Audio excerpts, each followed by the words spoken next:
vous remercier pour cette belle présentation. J'ai une petite anecdote à vous raconter. Donc, dafa am benn meeru lawbe bu am juróomi doom mais doom yi ñeenti ñu góor lañu kenn ki jigéen la kenn ki ñëw elle a tous les diplômes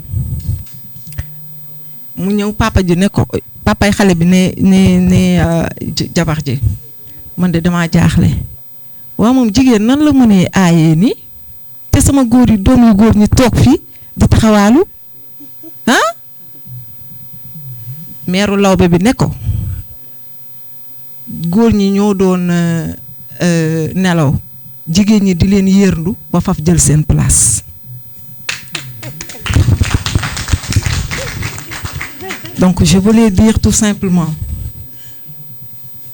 sinon, si on n'a pas gagné la guerre, on a gagné beaucoup de batailles en lisant sur le mur ces femmes qui ont brillé. Qui ont prié, ça veut dire aussi les femmes ont longtemps prié, mais malheureusement, il y a un silence qui nous entoure. Et ce silence, je ne peux pas taquiner nos hommes parce que vraiment, ils nous rassurent, ils nous assurent, mais ils ont une part de responsabilité sur ça. Mais nous, on s'est battus, cette génération, via cette fille que vous voyez ici sur cette table. Elle a démontré que la place de la femme n'est pas uniquement être un dalincore, une dalincore dans la maison. On va être une dalincore, d'accord, mais dalincore plus. Dañoo bëgg briller ci biir kër gi, briller dans la société. Pourquoi pas? On peut.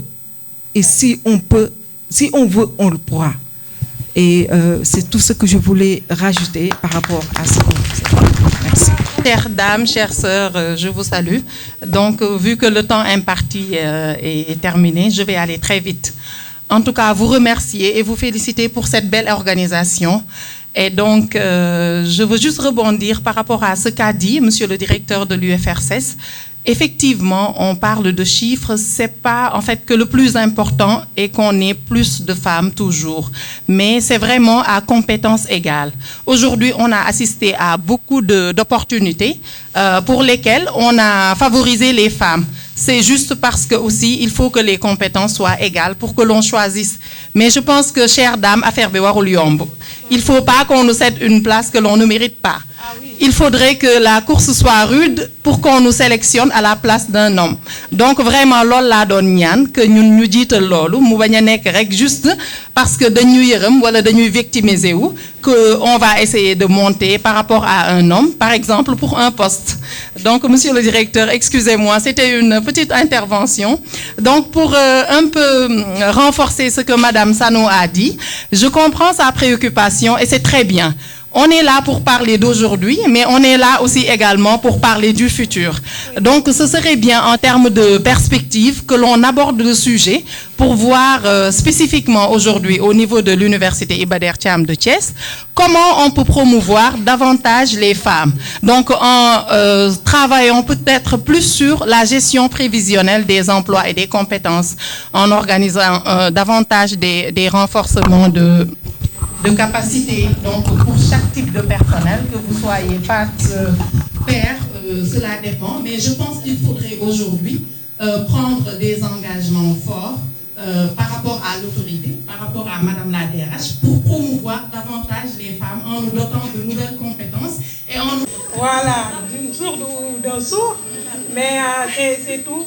Déjà, merci mesdames pour cette, en tout cas, cette discussion qui était riche, qui nous a permis quand même de faire un tour. On sait que le temps est peu par rapport à ce qu'on voulait, tout ce qu'on voulait dire, mais on n'a pas trop le choix parce qu'on a accusé du retard.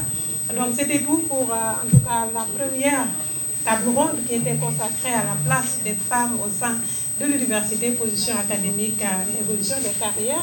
On aura peut-être l'occasion ultérieurement de débattre davantage d'accord, de faire un plaidoyer, Madame Salon. Mais donc c'était tout, je repasse la parole.